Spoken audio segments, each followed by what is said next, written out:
வணக்கம். நட்சத்திரம் என்பது தமிழ் ஜோதிடத்தில் மிக முக்கியமான ஒரு கூறாகும். ஒவ்வொரு நபரின் பிறந்த நேரத்தில் சந்திரன் விண்மீன் பந்தலின் எந்த பகுதியைச் சுற்றி சுழலுகிறானோ அந்த இடத்திற்கு ஏற்பவே அந்த நபரின் பிறந்த நட்சத்திரம் நிர்ணயிக்கப்படுகிறது. மொத்தம் 27 நட்சத்திரங்கள் உள்ளன.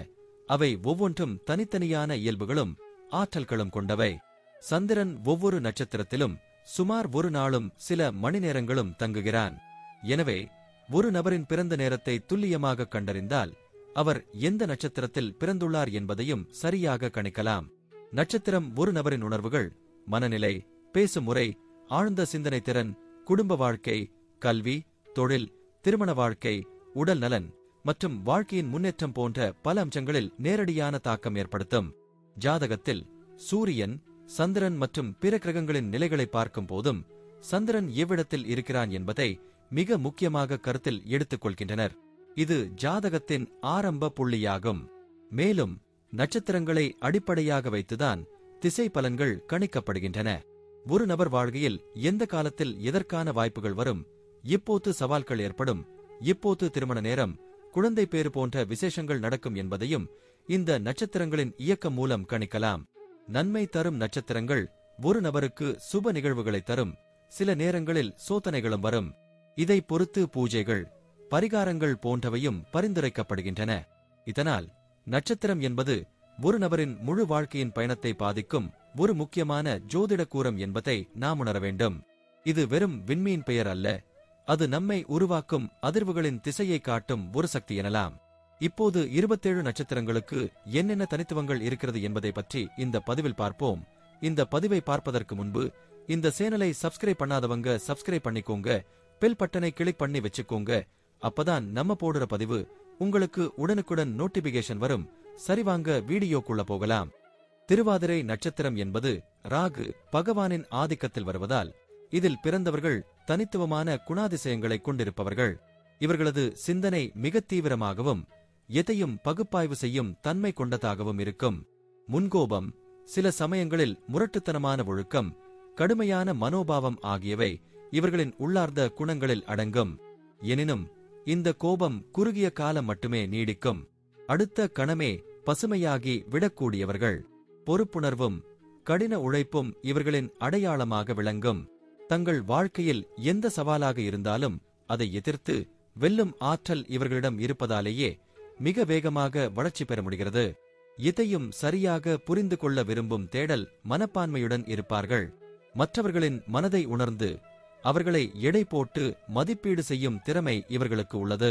சிறந்த அறிவாற்றல், நேர்மையான பார்வை, சூழ்நிலைக்கேற்ப பேசும் திறன், பகைவரையும் நட்பாக்கும் செல்வாக்கு ஆகியவை இவர்களை வியக்கத்தக்கவர்களாக மாற்றுகின்றன. ஆரம்பித்த காரியத்தை எந்த விலையில் இருந்தாலும் முழுமையாக்கும் மனப்பான்மை இவர்களுக்கு உள்ளது.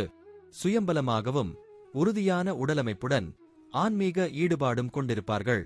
கற்பனைக்கு பஞ்சமில்லை என்பதால் பல துறைகளில் பன்முக திறமைகளை வெளிப்படுத்தி வாழ்வில் வெற்றியை பெறுவர். வெளிநாட்டு பயணம் அல்லது அந்நிய நாட்டில் வேலை செய்வதற்கான வாய்ப்பு இவர்களுக்கு அதிகம் உண்டு. சில சமயம் தங்களை பற்றி பெருமையாக பேசுவதால் தேவையற்ற வாக்குவாதங்களில் ஈடுபட்டு நண்பர்களையும் இழக்க நேரிடும்.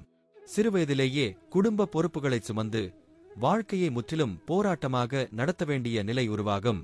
கல்வியில் ஆர்வம் இருந்தாலும் எப்போதும் முனைப்போடு படிப்பதில்லை. ஆனால் அபாரமான ஞாபக சக்தி இருப்பதால் வகுப்பில் கவனமாக இருக்கின்றதாலும் தேர்விற்கு முன் சுருக்கமாக படித்தாலே அதிக மதிப்பெண்களை எளிதாக பெற்றுவிடுவார்கள்.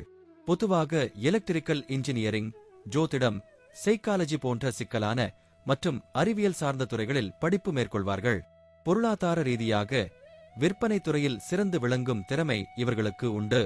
மக்களை அடையும் திறனும் பேசும் வன்மையும் இருப்பதால் மார்க்கெட்டிங், ரியல் எஸ்டேட், தொலைபேசி, காவல், சுற்றுலா, கனரக வாகனங்கள், மின்சாரம், நிலக்கரி சுரங்கம் போன்ற துறைகளில் பெரிய பதவிகளில் உயர வாய்ப்பு அதிகம்.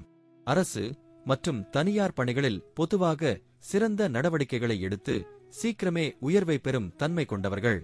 வீடு, நிலம் வாங்கி விற்பது, தரகர்களாக இருப்பது போன்ற தொழில்களில் ஈடுபடக்கூடிய சாத்தியங்கள் உண்டு. சிலர் ஹோட்டல் நடத்துவதிலும் பள்ளி அல்லது கல்லூரி மேலாளர்களாகவும் மதத்தின் தலைவர்களாகவும் பொறுப்பேற்கலாம். இவர்கள் காதல் மன்னராக இருக்கக்கூடியவர்கள். காதலில் உணர்ச்சி வலிமையுடன் இருப்பது மட்டுமின்றி திருமணத்திலும் மனைவியை அதிகமாக நேசிப்பார்கள். குடும்பத்திற்கும் குழந்தைகளுக்கும் அதிக முக்கியத்துவம் அளிப்பார்கள். உறவினர்களை விட நண்பர்களின் மீது அதிக நம்பிக்கையும் பாசமும் வைத்திருப்பார்கள். வாழ்க்கையை ரசிக்கும், சுகபோகமாக வாழ விரும்பும் தன்மை இவர்களிடம் மேலோங்கியிருக்கும். உணவிலும் பொழுதுபோக்கிலும் கலையிலும் ஆர்வம் காட்டுவார்கள். ஆரோக்கிய ரீதியாக தொண்டையில் பிரச்சனை, அம்மை, ஆஸ்துமா, இருமல், இரத்த அழுத்தம், மர்ம உறுப்புகளில் பிரச்சனை போன்றவை ஏற்படக்கூடிய சாத்தியம் உள்ளது. ஆனால் இயற்கை உணவுகள், பாரம்பரிய சிகிச்சைகள் மற்றும் தியானம், யோகா ஆகியவற்றில் ஈடுபட்டு இதனை சமாளிக்கலாம். சிலர் முரட்டுத்தன்மையுடன் இருப்பதாலும் தங்கள் மனதில் உள்ளதை வெளிப்படையாக கூறுவதாலும் சில நேரங்களில் பிறரை புண்படுத்திவிடக்கூடும். ஆனால் இவர்களில் பெரும்பாலும் உள்ளுணர்வு அதிகம் இருக்கும். வெளியில் வேறுபட்ட தோற்றம் இருந்தாலும் உள்ளரங்கத்தில் மிருதுவான குணம் கொண்டிருப்பார்கள். தங்களை பற்றி பெருமையாக பேசினாலும் உண்மையில் உள்மனதில் தன்மை, நேர்மை, சேவை மனப்பான்மை போன்ற சிறப்புகள் நிறைந்திருக்கும். திருவாதிரை நட்சத்திரம் 4 பாதங்களைக் கொண்டுள்ளது. முதல் பாதம் குருவின் ஆதிக்கத்தில் செயல்படும். பழமை விரும்பிகளாகவும் நேர்மைமிக்க பேச்சாளர்களாகவும் ஆன்மீகத்தில் ஈடுபாடும் மூத்தோரிடமிருந்து ஆசிர்வாதம் பெறும் சந்தர்ப்பமும் இருக்கும். இரண்டாம் பாதம் சனியின் ஆதிக்கத்தில் இருக்கும். இவர்கள் நிதானமாக பேசுவார்கள், உணர்ச்சிவசப்படாமல் அமைதியாக இருப்பார்கள். ஆனால் ஒரு சில நேரங்களில் அவர்கள் கூறும் உண்மை கீறல் உண்டாக்கக்கூடும்.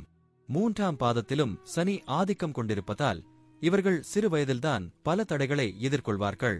ஆனாலும் இந்த அனுபவங்களே அவர்களை சிறந்தவர்களாக மாற்றும். நான்காம் பாதம் மீண்டும் குருவின் ஆதிக்கத்தில் வரும்.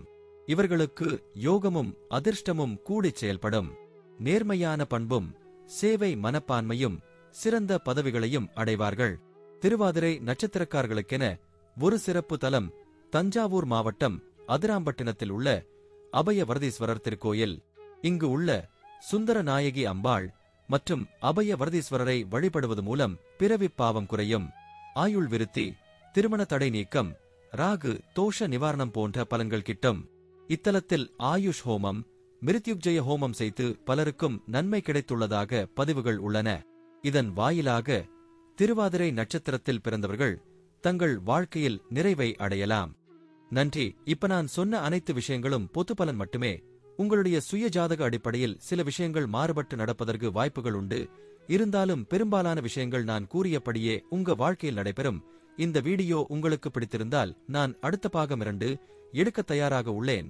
பாகம் 2 வேண்டும் என்றால் பாகம் 2 என்று டைப் செய்யவும். பெரும்பாலான நண்பர்கள் பாகம் 2 வேண்டும் என்றால் விரைவில் பாகம் 2 வீடியோ பதிவு செய்கிறேன். இந்த வீடியோ உங்களுக்கு பிடித்திருந்தால் லைக், ஷேர் மற்றும் சப்ஸ்கிரைப் செய்யுங்கள். பக்கத்தில் உள்ள ஆல் பட்டனை கிளிக் பண்ணி வைத்துக் கொள்ளுங்கள். அப்பொழுதுதான் நாங்கள் போடும் வீடியோ உங்களுக்கு உடனுக்குடன் நோட்டிபிகேஷன் வரும். உங்களுடைய எதிர்கால வெற்றிக்கு என்னோட வாழ்த்துக்கள். நன்றி. வாழ்க வளமுடன்.